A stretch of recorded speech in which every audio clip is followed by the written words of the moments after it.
ಇಟ್ಕೊಳ್ರಪ್ಪ ಇಟ್ಕೊಳ್ರಪ್ಪ ಆ ಕಡೆ ನೀವೇ ಇಟ್ಕೊಳ್ರಪ್ಪ.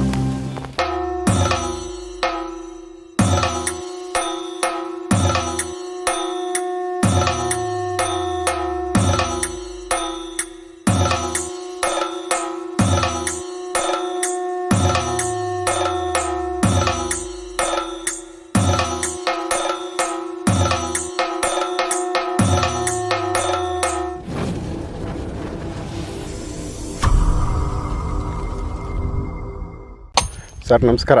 ನಮಸ್ತೆ ಸರ್. ತುಂಬ ಕೆಲಸ ಮಾಡ್ತಾ ಇದ್ದೀರಾ, ದೇವಸ್ಥಾನದ ಕೆಲಸಗಳು. ಇದೆಲ್ಲ ತುಂಬ ಬಂಡೆಗಳು, ರಾಶಿ ಬಂಡೆಗಳಿದ್ವು. ಬಟ್ ಶ್ರಮಪಟ್ಟು ಎಲ್ಲ ಒಡೆದು ಒಂದು ಕಡೆ ಸೈಡಿಗೆ ತಳ್ಳಿ ಮಠ ಮಾಡ್ತಾಯಿದ್ದೀರಾ, ಹಸನು ಮಾಡ್ತಾಯಿದ್ದೀರಾ. ಏನು ಉದ್ದೇಶ ಇದೆಲ್ಲ ಇಷ್ಟು ಕ್ಲೀನ್ ಮಾಡೋದು? ಸರ್, ಇದು ನಮಗೆ ಈ ಜಾಗದಲ್ಲಿ ನಾನು ಹಿಂದೆ ತಿಳಿಸಿದಂತೆ ಒಂದು ಗೋಶಾಲೆ ಮಾಡಬೇಕು, ಒಂದು ವೃದ್ಧಾಶ್ರಮ ಮಾಡಬೇಕು ಅನ್ನೋದು ನನ್ನ ಆಸೆ. ಅದಕ್ಕೋಸ್ಕರ ಇದು ಸ್ವಲ್ಪ ತೊಂದರೆ ಮಾಡ್ತಾಯಿತ್ತು ಜಾಗದಲ್ಲಿ ನಮಗೆ. ಈ ಜನಗಳಿಗೆ ಈಗ ವೃದ್ಧಾಶ್ರಮ ಕಟ್ಟಲಿಕ್ಕಾಗಲಿ ಗೋಶಾಲೆ ಕಟ್ಟಲಿಕ್ಕಾಗಲಿ, ಅದಕ್ಕೋಸ್ಕರ ಇದೊಂದು ಸ್ವಲ್ಪ ರಿಮೂವ್ ಮಾಡಿ ಈಚೆ ತೆಗೆದು ಏನು ನಮ್ಮ ಜಾಗ ಇದೆ ಇದನ್ನು ಬೌಂಡ್ರಿ ಮಾಡ್ತಾ ಇದ್ದೀವಿ. ಬೌಂಡ್ರಿ ಮಾಡಿ ನಾನು ಹಿಂದೆ ತಿಳಿಸಿದಂತೆ ಇಲ್ಲಿ ಏನು ಕುಂಭಮೇಳ ನಡೆಯುತ್ತೆ ಫೆಬ್ರವರಿ 6 ಮಾರ್ಚಿಗೆ ಅಗೋರಿಗಳು ಬರ್ತಾರೆ ಅಂತ ಏನು ತಿಳಿಸಿದ್ದೆ, ಅದಕ್ಕೆ ಪ್ರಿಪೇರ್ ಆಗ್ತಾ ಇದ್ದೀವಿ ಸರ್. ಓಕೆ, ಈ ಜಾಗ ಎಲ್ಲ ಒಂದು ಸ್ವಲ್ಪ ನೀಟ್ ಮಾಡ್ತಾ ಇರೋದು ಅದಕ್ಕೋಸ್ಕರ? ಹೌದು. ಓಕೆ ಓಕೆ ಹಾಂ. ಈಗ ಬಂಡೆ ಇದು ಇಷ್ಟು ದೊಡ್ಡ ಬಂಡೆ ಇವರು ಇಲ್ಲಿ ಹೊಡಿತಾ ಇದ್ದಾರೆ. ಹೌದು ಸರ್. ಉಳಿಯಲ್ಲಿ ತುಂಬ ಟೈಮ್ ತೊಗೊಳುತ್ತೆ ಈ ಥರ ಹೊಡೆಯೋದಕ್ಕೆ. ಬಟ್ ಇಷ್ಟು ದೊಡ್ಡ ಬಂಡೆಗಳನ್ನ ತೆಗೆದೇ ಹಾಗೆ ಬಿಟ್ಟಿದ್ದಿದ್ರು ಆಗ್ತಿತ್ತಲ್ವಾ? ಈಗ ನಮಗೆ ಬಂದಂಥ ಸಾಧು ಸಂತರುಗಳಿಗೆ ಉಳ್ಕೊಳ್ಳಿಕ್ಕೆ ಜಾಗ ಬೇಕು ಸರ್. ಮತ್ತು ಬಂದಂಥ ಭಕ್ತರುಗಳಿಗೆ ನಿಲ್ಲಕ್ಕೆ ಕೂರ್ಲಿಕ್ಕೆ ಜಾಗ ಬೇಕು. ಇದು ನಮಗೆ ಆ ಸೆಂಟ್ರು ಪ್ಲೇಸಲ್ಲಿ ಸಿಕ್ಬಿಟ್ಟಿದೆ, ಮಧ್ಯದಲ್ಲಿ ನಮ್ಮ ಜಾಗದ ಮಧ್ಯಭಾಗದಲ್ಲಿ ಸಿಕ್ಬಿಟ್ಟಿದೆ ಇದು. ಅದಕ್ಕೋಸ್ಕರ ಇದನ್ನು ನಾವು ತೆಗಿತಾ ಇದ್ದೀವಿ ಈಗ ನಮಗೆ ಇಲ್ಲಿ ನಾನು ಹಿಂದೆ ಹೇಳ್ದಂತೆ ದಶಮಹಾವಿದ್ಯೆನ ನಾವಿಲ್ಲಿ ಸ್ಥಾಪನೆ ಮಾಡ್ತಾ ಇದ್ದೀವಿ. ನನ್ನ ಅಂತರಂಗ ಗುರು ಅಂತ ಹೇಳ್ಬೋದು. ನೀವು ಎಲ್ಲರಿಗೂ ಸಾಮಾನ್ಯ ತಿಳಿದಿರುತ್ತೆ, ಗುಂಜೂರು ರಾಮಚಂದ್ರ ಶಾಸ್ತ್ರಿಗಳು ಅಂತೇಳಿ ದಶಮಹಾವಿದ್ಯೆನ ಹೊರಭಾಗಕ್ಕೆ ತೋರಿಸಿದ್ದವರೇ. ಅವ್ರ ಆಸೆ ಇತ್ತು ಶ್ರೀಚಕ್ರದ ಮೇಲೆ ರಾಜರಾಜೇಶ್ವರನ ಪ್ರತಿಷ್ಠಾಪನೆ ಮಾಡಿ ದಶಮಹಾವಿದ್ಯೆನ ಸ್ಥಾಪನೆ ಮಾಡಬೇಕಂತ. ನಾನು ಅವರ ಎಷ್ಟೋ ಬುಕ್ಗಳನ್ನ ಓದ್ತಾ ಇದ್ದೆ. ನಾನು ಕೂಡ ಅದೇ ದಾರಿನಲ್ಲಿ ಇದ್ದಿದ್ದರಿಂದ ನಾನು ದಶಮಹಾವಿದ್ಯೆನ ಮಾಡೋಣ. ಒಟ್ಟು ಭಾರತದಲ್ಲಿ ಎಲ್ಲೂ ಇಲ್ಲ ದಶಮಹಾವಿದ್ಯೆ, ಒಂದೇ ಭಾಗದಲ್ಲಿ. ಅದನ್ನು ಇಲ್ಲಿ ಸ್ಥಾಪನೆ ಮಾಡೋಣ ಅನ್ನೋ ಆಸೆಯಿಂದ ಈಗ ಇಲ್ಲಿ ಏನು ಇಲ್ಲಿ ಈ ಕಡೆ ಕಾಣ್ತಾ ಇದೆ ಮುಂಭಾಗದಲ್ಲಿ, ಇಲ್ಲಿ ಈಗ ದಶಮಹಾವಿದ್ಯೆದು ಮಹಾಕಾಳಿದು ಮತ್ತು ಇನ್ನುಳಿದಂಥ 9 ದೇವಿಯರದು ದೇವಸ್ಥಾನ ಫೆಬ್ರವರಿ 6 ಮಾರ್ಚಿಗೆ ರೆಡಿ ಆಗುತ್ತೆ ಸರ್. ಅದಕ್ಕೋಸ್ಕರನೇ ಇದನ್ನು ರೆಡಿ ಮಾಡ್ತಾ ಇದ್ದೀವಿ. ಅಂದರೆ ಈಗ ಈ ಕಲ್ಲುಗಳೆಲ್ಲ ಇಲ್ಲಿ ನದಿ ನೀರಿಗೆ ಅಂದರೆ ಒಂದು ಸ್ವಲ್ಪ ಕಾರ್ನರ್ಗೆ ಹಾಕ್ಬಿಡ್ತೀರಾ? ಹೌದು. ಈಗ ಏನು ನಮ್ಮ ಭೂಮಿ ಇದೆ, ಇದು ನಮ್ಮ ಭೂಮಿಗೆ ಮಾತ್ರ ಹಾಕ್ಕೊಂಡು ಆ ನದಿ ತುಂಬಿದ ನೀರು ನಮ್ಮ ಭೂಮಿ ಒಳಗೆ ಬರ್ದಂಗೆ ಇರಲಿ ಅಂತ ಹೇಳಿ ಸ್ವಲ್ಪ ಅಡ್ಡ ತಡೆ ಕಟ್ಕೊತಾ ಇದ್ದೀವಿ. ಅದೇನು ಕಾಂಕ್ರೀಟ್ ಹಾಕಿ ಕಟ್ಟಬೇಕಿತ್ತು, ರಿವಿಟ್ ಹಾಕಬೇಕಿತ್ತು. ಆದರೆ ಇದೇ ಬಂಡೆ ಇತ್ತಲ್ಲ, ಅದನ್ನು ವೇಸ್ಟ್ ಮಾಡೋದ್ರ ಬದಲಿಗೆ ಏನು ಆಗಲ್ಲ ಅಂತ ಹೇಳ್ಬಿಟ್ಟು ಆ ನದಿ ದಡಕ್ಕೆ ಹಂಗೆ ನಮ್ಮ ಭೂಮಿ ಎಷ್ಟಿದೆ, ನಮ್ಮ ಜಾಗ ಸರ್ವೆ ನಂಬರ್ ಜಾಗ ಏನಿದೆ ಅದಕ್ಕೆ ಮಾತ್ರ ಈಗ ಕಟ್ತಾ ಇದ್ದೀವಿ. ಓಕೆ, ಅಂದರೆ ಸೇಫ್ಟಿ, ಮುಂದೆ ಸೇಫ್ಟಿ ಇರಲಿ ಅಂತ. ನೀರೊಳಗಡೆ ಇಳಿದು ಹೋಗೋರ್ಗೂ ಅನುಕೂಲ ಇರುತ್ತೆ. ಹೌದು, ಖಂಡಿತ. ಇಲ್ಲಿ ಬಂದು ಕೂತು ಅಟ್ಲೀಸ್ಟ್ ಈ ಗಂಗೆ ನೋಡೋರಿಗೆ, ಈ ವ್ಯೂನ ನೋಡೋರ್ಗೂ ತುಂಬ ಸುಂದರವಾಗಿ ಕಾಣುತ್ತೆ, ಚೆನ್ನಾಗಿ ಕಾಣುತ್ತೆ. ಅದಕ್ಕೋಸ್ಕರ ಬನ್ನಿ. ಎಷ್ಟು ದಿವಸದಿಂದ ಕೆಲಸ ನಡೀತಾ ಇದೆ? ಇಟಾಚಿ ಇವೆಲ್ಲನೂ ನಿಲ್ಲಿಸಿದ್ದೀರಲ್ವಾ ಸರ್? ಈಗ ಆಲ್ರೆಡಿ ಒಂದು 15 ದಿವಸದಿಂದ ಕೆಲಸ ನಡೀತಾ ಇದೆ ಸರ್. 15 ದಿವಸ ಆಗಿದೆ. ಸಣ್ಣ ಬಂಡೆಗಳೇ ಇದೆ, ಆದರೆ ನಾವು ಅದನ್ನು ಕೈನಲ್ಲಿ ಒಡೆದು ತೆಗಿಬೇಕಲ್ಲ ಡ್ರಿಲ್ ಹಾಕ್ಬಿಟ್ಟು, ಅದಕ್ಕೋಸ್ಕರ ಲೇಟ್ ಆಗ್ತಾ ಇದೆ. ತುಂಬ ಖರ್ಚು ಬರ್ತಾ ಇದೆ, ಖಂಡಿತ ಅನಿಸ್ತಾ ಇದೆ. ಓಕೆ, ಸೊ ಇದು ಎಲ್ಲ ಹಂಗೆ ನೋಡೋಕೆ ಹೋದರೆ ಇನ್ನು ಎಷ್ಟು ದಿನಗಳು ಟೈಮ್ ತೊಗೋಬೋದು ಇದೆಲ್ಲ ಸಂಪೂರ್ಣ ಆಗೋಕ್ಕೆ? ಸರ್, ನಾವೀಗ ಫೆಬ್ರವರಿ ಇಲ್ಲ ಮಾರ್ಚಿಗೆ ಇಲ್ಲಿ ಕುಂಭಮೇಳ ಮಾಡೋ ಉದ್ದೇಶ, ದೇವಸ್ಥಾನನ ಪ್ರತಿಷ್ಠಾಪನೆ ಮಾಡೋ ಉದ್ದೇಶ ಇರೋದ್ರಿಂದ ಈಗ ನೋಡಿ ಇದೀಗ ಏನು ಬಿಡಿಸಿದ್ದೀವಿ ಕಲ್ಲು, ಈ ಐಟಮ್ಸ್ ಎಲ್ಲ ಇದು ಮೂಲ ದೇವಸ್ಥಾನಕ್ಕೆ. ಈಗ ಇದೇ ಜಾಗದಲ್ಲಿ ಏನು ಈ ಕಾರುಗಳು ನಿಂತಿದೆ, ಇದೇ ಜಾಗದಲ್ಲಿ ಈಗ ತಾಯಿದು ಮೂಲ ಸ್ಥಾನ ಬರುತ್ತೆ, ದಶಮಹಾವಿದ್ಯೆದು. ಇಲ್ಲಿ ಕೆಲಸ ಇನ್ನೊಂದು 10 ದಿನದಲ್ಲಿ ಪ್ರಾರಂಭ ಆಗಿಬಿಡುತ್ತೆ. ಇದು ಶುರು ಮಾಡ್ತೀವಿ? ಹಾಂ, ಶುರು ಮಾಡಿ ಶಿವರಾತ್ರಿ ಹಬ್ಬದ ನಂತರ ಯುಗಾದಿ ಹಬ್ಬದ ಒಳಭಾಗದಲ್ಲಿ ಇದನ್ನು ಮುಗಿಸ್ಬೇಕು. ಕೆಲಸನ ಮುಗಿಸಿ ತಾಯಿನ ಪ್ರತಿಷ್ಠಾಪನೆ ಮಾಡಬೇಕು. ಎಲ್ಲ ಯೋಜನೆಗಳಿದೆ. ಹೌದು. ಓಕೆ, ಸೊ ಈಗ ಜನಗಳನ್ನ ಮಾತಾಡ್ಸೋಣ. ಇಲ್ಲಿ ಬಂದಿರೋ ಜನಗಳು ತುಂಬ ಜನ ಕಾಯ್ತಾ ಇದ್ದಾರೆ ನಿಮ್ಮ ಒಂದು ಭೇಟಿಗೋಸ್ಕರ. ಏನೆಲ್ಲ ಒಳ್ಳೇದಾಗೈತೆ, ಕೆಲವ್ರು ಯಾರನ್ನ ಮಾತಾಡೋದಿದ್ರೆ ಮಾತಾಡ್ಸೋಣ ಬನ್ನಿ. ಮಾತಾಡೋಣ ಸರ್. ನಾವು ಹಿಂದೆ ಎಲ್ಲ ವಿಡಿಯೋದಲ್ಲೂ ತಿಳಿಸಿದಂತೆ ದೇವತಾ ಕಾರ್ಯಕ್ಕೆ ಮೊದಲಿರ್ತೀವಿ ನಾವು, ದೇವತಾ ಪ್ರತಿಷ್ಠಾಪನೆಗಳಿಗೆ. ಇವತ್ತೊಂದು ನಿಮ್ಮ ಚಾನಲ್ ವಿಡಿಯೋ ನೋಡಿ ಒಂದು ದೇವತೆನ ತೊಗೊಂಬಂದಿದ್ದಾರೆ, ಅದಕ್ಕೆ ಜೀವಕಳೆ ತುಂಬಿಕೊಡಿ ಅಂತ ಮಾತಾಡ್ಕೊಂಡು ಹೋಗ್ಲಿಕ್ಕೆ ಅಂತ ದೇವತೆ ಸಮೇತ ಬಂದಿದ್ದಾರೆ ಅವರು. ಅವ್ರನ್ನೂ ಮಾತಾಡ್ಸೋಣ. ಫಸ್ಟ್ ಅವ್ರನ್ನೇ ಮಾತಾಡ್ಸೋಬಿಡೋಣ. ಹಾಂ, ಅವ್ರನ್ನೇ ಮಾತಾಡ್ಸೋಣ ಸರ್. ಬನ್ನಿ. ಓಕೆ ಸರ್, ನಾನು ಹಿಂದಿನ ವಿಡಿಯೋಗಳಲ್ಲೆಲ್ಲ ತಿಳಿಸಿದಂತೆ ದೇವತೆ ಕಾರ್ಯಗಳನ್ನ ಜಾಸ್ತಿ ಮಾಡ್ತೀವಿ. ದೇವತೆಗಳಿಗೆ ಜೀವಕಳೆ, ಚಕ್ರಸ್ಥಾಪನೆ ಅಂತ ಎಲ್ಲ. ಆ ವಿಡಿಯೋಗಳನ್ನ ನೋಡಿ ಇವತ್ತು ಚಳ್ಳಕೆರೆಯಿಂದ ನಮ್ಮ ಸ್ನೇಹಿತರು ಬಂದಿದ್ದಾರೆ. ಆ ದೇವತೆ ಕೊಲ್ಲಾಪುರದಮ್ಮ ಅಂತ ಹೇಳಿ ಆ ತಾಯಿನ ಹಿಂದೆಯಿಂದ ನಡೆಸ್ಕೊಂಬಂದಿದ್ದಾರೆ. ಆ ತಾಯಿಗೆ ಸ್ವಲ್ಪ ಜೀವಕಳೆ ಇಲ್ಲ, ಏನು ಕೆಲಸ ಮಾಡ್ತಾ ಇಲ್ಲ ದೇವತೆ ಅಂತೇಳಿ ಜೀವಕಳೆ ತುಂಬಿಕೊಡಿ ಗುರುಗಳೇ ಅಂತೇಳಿ ಆ ದೇವತೆನ ಇವತ್ತು ಕರ್ಕೊಂಬಂದಿದ್ದಾರೆ ನಮ್ಮ ದೇವತಾಸ್ಥಾನಕ್ಕೆ. ಅವ್ರಿಗೆ ಹೆಂಗೆ ಗೊತ್ತಾಯಿತು ಏನು ಎತ್ತ ಅಂತ ನೀವೇ ಒಂದ್ಸಲ ಅವ್ರನ್ನ ಮಾತಾಡಿಸಿ ಹೇಳಿ ಸರ್. ಯಾವರು ನೀವು? ಚಳ್ಳಕೆರೆ ತಾಲೂಕು. ಯಾವ ಥರ ಇದು ಗೊತ್ತಾಯಿತು? ಏನು ತೊಂದರೆ ಆಗೈತೆ ದೇವ್ರಿಗೆ? ಇದು ಶಕ್ತಿ ಇಲ್ಲ, ಅದಕ್ಕೋಸ್ಕರ ಇಲ್ಲಿಗೆ ಬಂದಿದ್ರು ಅಷ್ಟೇ. ಏನಾಗೈತೆ? ಶಕ್ತಿ ಇಲ್ಲ ಅಂತ ಹೇಳಿದ್ರು ಸ್ವಾಮಿಯವರು. ಯೂಟ್ಯೂಬಲ್ಲಿ ನೋಡಿಬಿಟ್ಟು ನಾವು ಫೋನ್ ಮಾಡಿದ್ವಿ. ಒಂದು ಸರಿ ಬಂದೋಗಿದ್ವಿ. ಬಂದೋದಾಗ ಹೇಳಿದರು ಬನ್ನಿ ಅಂತ ಹೇಳ್ಬಿಟ್ಟು ಅದಕ್ಕೆ ಬಂದಿದ್ದೀವಿ. ಸರ್, ಇವಾಗ ನಿಮ್ಗೇನು ಅನಿಸುತ್ತೆ? ಈಗ ದೇವ್ರನ್ನ ನೋಡಿದ ತಕ್ಷಣ ಇದರಲ್ಲಿ ಶಕ್ತಿ ಇಲ್ಲ ಅಂತ ಹೆಂಗೆ ಅನಿಸುತ್ತೆ? ಹೆಂಗೆ ಗೊತ್ತಾಗುತ್ತೆ ನಿಮಗೆ? ಸರ್, ಈಗ ಜನಗಳಿಗೆ ಸುಮ್ಮನೆ ತಪ್ಪು ಮಾಹಿತಿಗಳು ಬೇರೆ ಬೇರೆ ಎಲ್ಲ ಕೊಡ್ತಾರೆ, ಸಾಧ್ಯನಾ ಇವೆಲ್ಲ ಆಗುತ್ತಾ ಅಂತ. ಈಗ ಈ ತಾಯಿನ ಒಂದು ಸಲ ಉತ್ಸವ ಹೊರಡಿಸ್ತೀನಿ. ನಾವು ಹಿಂದೆ ವಿಡಿಯೋಗಳೆಲ್ಲ ತೋರಿಸ್ತಂತೆ ನಾವು ಮಾಡೋ ದೇವತೆಗಳು ಕುರುಗಳನ್ನ ಎತ್ಕೊಂಬರುತ್ತೆ. ಈ ದೇವತೆ ಕುರು ಎತ್ಕೊಂಬರುತ್ತಾ ಇಲ್ವಾ ಅಂತ ಕಣ್ಮುಂದೆ ನೋಡೋಣ. ಶುರು ಮಾಡಿಬಿಡಿ. ಅದಕ್ಕೆ ಜೀವ ಇದೆಯಾ ಇಲ್ವಾ ಅಂತ ಆವಾಗಲೇ ಗೊತ್ತಾಗುತ್ತೆ ನಮಗೆ. ಎತ್ಕೊಂಬಂದ್ರೆ ಅದ್ರಲ್ಲಿ ಶಕ್ತಿ ಇದೆ ಅಂತ. ಇಲ್ಲಾಂದ್ರೆ ಅದರಲ್ಲಿ ಏನು ಇಲ್ಲ, ಹೊಸ್ದಾಗಿ ಕೆಲಸ ಮಾಡ್ಬೇಕು ನಾವು ಅಂತ. ಶುರು ಮಾಡೋಣವಾ? ಹಾಂ. ಅರವಿಂದ್ ಸರ್, ಈ ದೇವರು ಇವತ್ತು ನಮ್ಮ ದೇವಸ್ಥಾನದ ಹತ್ರ ಬಂದಿದೆ. ಜೀವಕಳೆ ತುಂಬಿಕೊಡಿ. ನಮ್ದು ಹಳೇದು ಮಾಡಿಸಿದ್ವಿ, ಹಿಂದೆಯಿಂದ ನಡೆಸ್ಕೊಂಬರ್ತಾ ಇದ್ರು ನಮ್ಮ ತಾತನ ಕಾಲದಿಂದ. ಈಗ ಶಕ್ತಿ ಕಮ್ಮಿ ಆಗಿದೆ ಅಂತ ನಮಗೆ ಅನ್ನಿಸ್ತಾ ಇದೆ. ದೇವತೆ ಬಂದಂಥ ಭಕ್ತರ ಕೆಲಸಗಳನ್ನ ಮಾಡ್ತಾ ಇಲ್ಲ, ಅದಕ್ಕೋಸ್ಕರ ಜೀವಕಳೆ ತುಂಬಿಕೊಡಿ ಅಂತ ಇವತ್ತು ನಮ್ಮ ದೇವಸ್ಥಾನದ ಹತ್ರ ತಂದಿದ್ದಾರೆ. ಇದುವರೆಗೂ ನಾವು ಇನ್ನೂ ಅದಕ್ಕೆ ಯಾವುದೇ ಜೀವಕಳೆ ಕೊಟ್ಟಿಲ್ಲ, ಇನ್ನು ಮುಂದೆ ಮಾಡಬೇಕು. ಅದಕ್ಕೋಸ್ಕರ ಅದರಲ್ಲಿ ಜೀವಕಳೆ ಇದೆಯಾ ಇಲ್ವಾ ಅಂತ ಪರೀಕ್ಷೆ ಮಾಡಲಿಕ್ಕೋಸ್ಕರ ಈಗ ನಾನೊಂದು ಕುರುವಿಟ್ಟಿದ್ದೀನಿ. ಆ ಕುರು ಹತ್ರ ಅದು ಹೋಗಿ ನಿಂತರೆ ಅದಕ್ಕೆ ಜೀವ ಅಲ್ಪ ಸ್ವಲ್ಪ ಇದೆ ಆಗತ್ತೆ ಅಂತ. ಆಗಿಲ್ಲ, ಅದು ಹೋಗಿಲ್ಲ ಅಲ್ಲಿಗೆ ಅಂದರೆ ಇಲ್ಲ ಜೀವ ಇಲ್ಲ, ಮೊದಲಿಂದ ಅದಕ್ಕೆ ಕೆಲಸ ಮಾಡಿ ಹೊಸ ಪ್ರಾಣ ಪ್ರತಿಷ್ಠೆ ಮಾಡಿಕೊಡ್ಬೇಕು ಅಂತ ಆಗುತ್ತೆ. ಆಯ್ತಾ?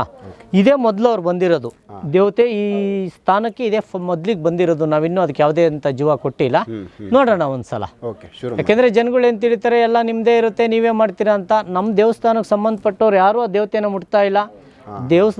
ದೇವರು ಆ ದೇವರಿಗೆ ಸಂಬಂಧಪಟ್ಟಂಥ ಏನಿದ್ದಾರೆ ಅವ್ರು ಮಾತ್ರ ಅದನ್ನು ಇವತ್ತು ಮುಂದೆ ಸಾಗಿಸ್ತಾರೆ. ತಾಯಿ ಜಗದೀಶ್ವರಿ ಜಗನ್ಮಾತಾ.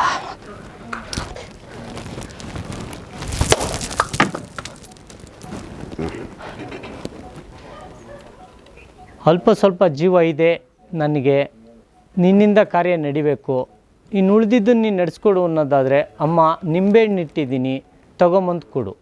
ಇಲ್ಲಪ್ಪ ನನಗೆ ಜೀವ ಇಲ್ಲ, ನನ್ನ ಜೀವ ಪೂರ್ತಿ ನಿಂತಿದೆ, ಶಕ್ತಿ ಇಲ್ಲ ನನ್ನ ಹತ್ರ, ನಾನು ಬರೀ ಬೊಂಬೆಯಾಗಿ ಮಾತ್ರ ಇದ್ದೀನಿ ಅನ್ನೋದಾದರೆ ದೇವಸ್ಥಾನ ನಮ್ಮೂರು ಸುತ್ತಬಿಟ್ಟು ಬಂದು ಇಲ್ಲಿ ನಿಂತ್ಕೊ.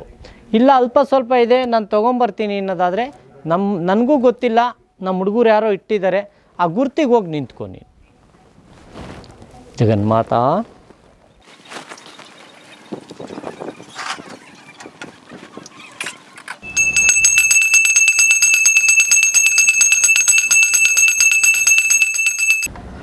ಏನು ಅನ್ನಿಸ್ತಾ ಇದೆ ಸರ್? ಏನಾದರೂ ಸಣ್ಣ ಮೂಮೆಂಟ್ ಏನಾರ ಗೊತ್ತಾಗ್ತಾ ಇದೆಯಾ? ಇಲ್ಲ, ಸೈಲೆಂಟಾಗಿ ಹಾಗೇ ಇದೆ. ಹೆಂಗೆ ಎತ್ಕೊಂಡಿದ್ರೆ ಮೊದಲು ನಿಮಗೆ ಎತ್ತಾದರೂ ಲೆಫ್ಟು ರೈಟು ಎಳೆಯೋ ಥರ ಅನಿಸೋದಾ? ಥರ ಅಲ್ಲಾಡ್ದಂಗೆ ಆಗುತ್ತೆ. ಮೂವ್ ಆಗ್ತಾ ಇಲ್ಲ. ಮೊದಲು ಕರ್ಕೊಂಡು ಹೋಗ್ತಾ ಇತ್ತು. ಎಷ್ಟು ದಿವಸದಿಂದ ಇವಾಗ ಈ ಥರ? ಅಲ್ಲೇ ಒಂದು 5-6 ವರ್ಷದಿಂದ ಹಿಂಗೆ ಆಗಿಬಿಟ್ಟೈತೆ. ಓಕೆ. ಬೇರೆ ಎಲ್ಲನೂ ಹೋಗಿದ್ರಾ, ತೋರಿಸಿದ್ರಾ? ಇಲ್ಲ ಸರ್. ಸೊ ಈಗ ಇಲ್ಲಿ ನಿಮಗೆ ಇಲ್ಲಿಗೆ ಕರ್ಕೊಂಬರ್ಬೇಕಂತ ಏನಾದರೂ ಸೂಚನೆ ಕೊಟ್ಟಿತ್ತಮ್ಮ? ಇಲ್ಲ, ನೀವೇ ಕರ್ಕೊಂಬಂದಿದ್ದೀರಾ? ಓಕೆ. ಈಗೇನು ಮೂಮೆಂಟ್ ಗೊತ್ತಾಗ್ತಾ ಇಲ್ವಾ? ಇನ್ನು ಸರಿ ಪ್ರಶ್ನೆ ಮಾಡಿ ನೋಡಿ ಸರ್, ಅದಾಗುತ್ತಾ ಇಲ್ಲೋ? ತಾಯಿ ಜಗನ್ಮಾತೆ, ನಿನಗಿಂತ ದೊಡ್ಡವನಲ್ಲ ನಾನು. ಏನೋ ನನ್ನ ಗುರುಗಳು ನನಗೆ ತಿಳಿಸ್ತಕ್ಕಂಥ ವಿದ್ಯೆನಲ್ಲಿ ನಾನು ಇಷ್ಟು ಭಾಗ ನೀನು ಕೆಲಸ ಮಾಡಿ ಕೊಡ್ತೀನಷ್ಟೇ. ನೀನೇ ಲೋಕಕ್ಕೆಲ್ಲ ತಾಯಿ, ನಿನಗಿಂತ ದೊಡ್ಡವ್ರು ಯಾರೂ ಇಲ್ಲ. ನೀನು ನಡೆಸ್ತೀನಿ ಅನ್ನೋದಾದರೆ ಹೋಗಿ ಕುರು ಎತ್ಕೊಂಬ, ಆಗಲ್ಲಪ್ಪ ಅನ್ನೋದಾದರೆ ಏನಿದೆ ಗುಡಿನಾದರೂ ಪ್ರದಕ್ಷಿಣೆ ಬಂದು ನಿಲ್ಲು. ಓಕೆ, ಅದು ಆಗ್ತಾ ಇದ್ದಂಗಿಲ್ಲ ಅಮ್ಮಗೆ, ಫುಲ್ ಶಕ್ತಿ ಕಂಪ್ಲೀಟ್ ಇಲ್ಲ, ಪೂರ್ತಿ ಇಲ್ಲ. ಗುಡಿ ಕೂಡ ತಿರ್ಗಿಸ ಅಂದರೆ ಅದು ತಿರ್ಗಬೇಕಂದ್ರೂ ನಿಮ್ಮ ಮಾತು ಕೇಳಬೇಕಂದ್ರೂ ಬೇಕಲ್ಲ ಏನು, ಸ್ವಲ್ಪ ಆದರೂ ಶಕ್ತಿ ಇರಬೇಕು. ಸೊ ಅದು ಇಲ್ಲ, ಕಂಪ್ಲೀಟ್ ಝೀರೋ. ಹೌದು. ಓಕೆ, ಈಗ ಇದು ನೀವು ಮಾಡಿಕೊಡ್ಬೇಕಾಗುತ್ತೆ. ಹೌದು. ಏನು ಮಾಡಬೇಕೀಗ ಇದರಲ್ಲಿ? ಇದಕ್ಕೆ ಪ್ರಾಣ ಪ್ರತಿಷ್ಠೆ ಮಾಡಬೇಕಾಗುತ್ತೆ ಹೊಸದಾಗಿ.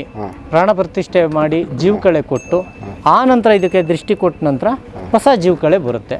68 ವರ್ಷಗಳ ಕಾಲ ಇಲ್ಲ 120 ವರ್ಷಗಳ ಕಾಲ, ಅವರೆಷ್ಟು ದಿನಗಳ ಕಾಲ ನಡೆಸ್ಕೊತೀವಿ ಅಂತಾರೋ ಅಲ್ಲಿವರೆಗೂ ನಾವು ಜೀವ ಅದಕ್ಕೆ ಕೊಟ್ಟಿರ್ತೀವಿ. ಇದ್ರೊಳಗಡೆ ಆಲ್ರೆಡಿ ಈಗ ಜೀವ ಕಳೆ ಕೊಟ್ಟು ಏನೋ ಸ್ವಲ್ಪ ಲೋಡ್ ಮಾಡಿರ್ತಾರಲ್ಲ, ಏನಾದರೂ ಮೂಲಕ್ಕೆ ಅದು ತುಂಬಿರ್ತಾರಲ್ಲ, ಅದನ್ನ ತೆಗಿಬೇಕಾ? ಅದನ್ನು ರಿಮೂವ್ ಮಾಡ್ಬೇಕು, ತೆಗಿಬೇಕು ಅದನ್ನು. ಅದನ್ನು ತೆಗೆದ ನಂತರನೇ ನಾವು ಹೊಸ್ದಾಗಿ ಮಾಡೋಕ್ಕೆ ಸಾಧ್ಯ. ಹಿಂದೆ ಏನು ಮಾಡಿದ್ದಾರೆ ಅಂತ ಗೊತ್ತಿಲ್ಲ. ಆ ತಾಯಿನ ಪೂರ್ತಿಯಾಗಿ ಬಿಚ್ಚಿ ಅದೇನಿದೆ ನೋಡಿದ್ರೆ ಅದರಲ್ಲಿ ಏನು ಮುಂಚೆ ಹಾಕಿದ್ದಾರೆ, ಗಿಡಮೂಲಿಕೆ ಏನು ಹಾಕಿದ್ದಾರೆ, ತಗಡುಗಳು ಏನು ಬರ್ದು ಹಾಕಿದ್ದಾರೆ, ಬೀಜಾಕ್ಷರಗಳು ಏನಿದೆ ಅಂತೇಳಿ ನೋಡ್ಬಿಟ್ಟು ಆ ನಂತರ ನಾವು ಮುಂದಿನ ಕೆಲಸ ಮಾಡಬೇಕಾಗತ್ತೆ. ಅದು ಪೂರ್ತಿ ತೆಗಿಲೇಬೇಕಾಗತ್ತೆ.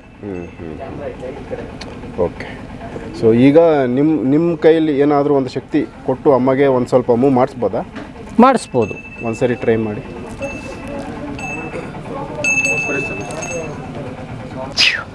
ಇದು ನಿಮ್ಮ ಶಕ್ತಿ ಕೊಡ್ತಾ ಇದ್ದೀರಾ.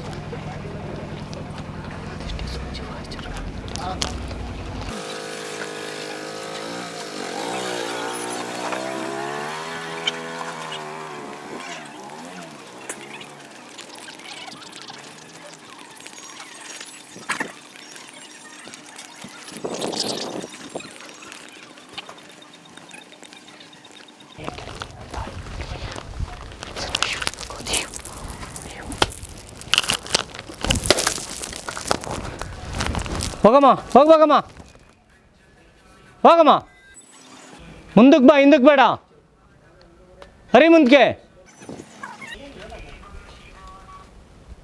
ನಡೆಯವ, ಹೆಜ್ಜೆ ಮೇಲೆ ಹೆಜ್ಜೆಕ್ಕೆ ನಡೆಯವ.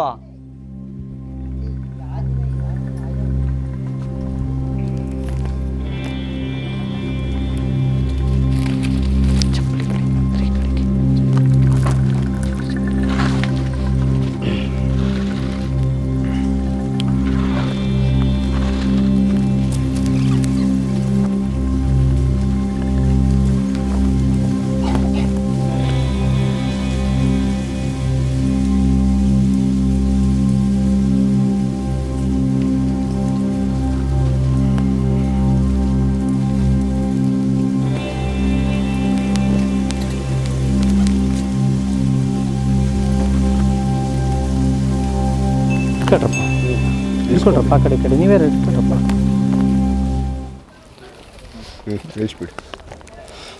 ಓಕೆ, ಸೊ ಈಗ ಅಮ್ಮ ಬಂದು ಫಸ್ಟು ಅವರು ಸ್ವತಃ ಹೋಗೋಕ್ಕಾಗಿಲ್ಲ, ನಿಮ್ಮಲ್ಲಿ ಏನೋ ಒಂದು ಶಕ್ತಿ ನೀವು ತುಂಬಿ ಆಮೇಲೆ ಕಳಿಸೋದನ್ನು ದೇವಸ್ಥಾನ ಒಂದು ರೌಂಡು ಸುತ್ತಿಕಿದ್ರು.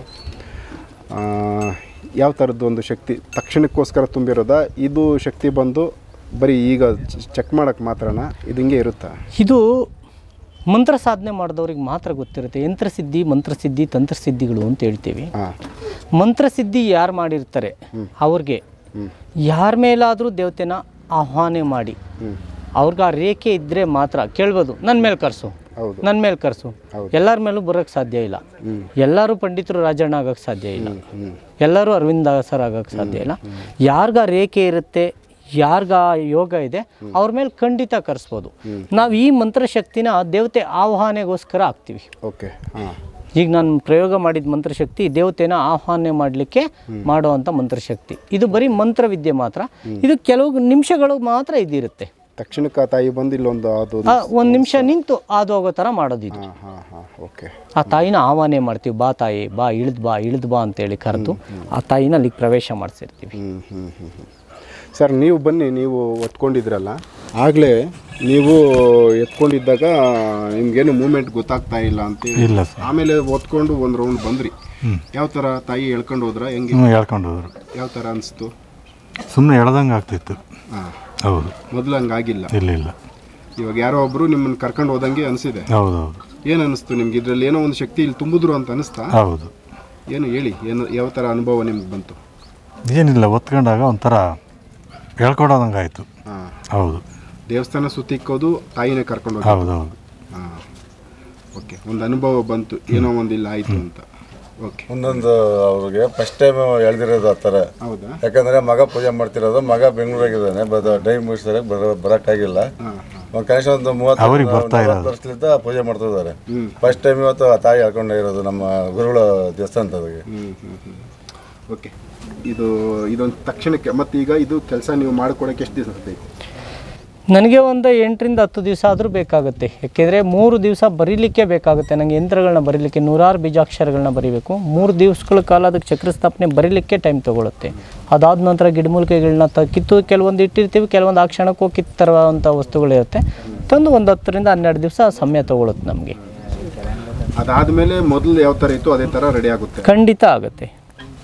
ಅವಾಗ ಕುರುಹು ಎಲ್ಲ ಕೊಡುತ್ತೆ. ಕೊಡುತ್ತೆ. ಓಕೆ, ಒಳ್ಳೆಯದಾಗಲಿ, ಮಾಡ್ಕೊಡಿ. ನಮಸ್ತೆ.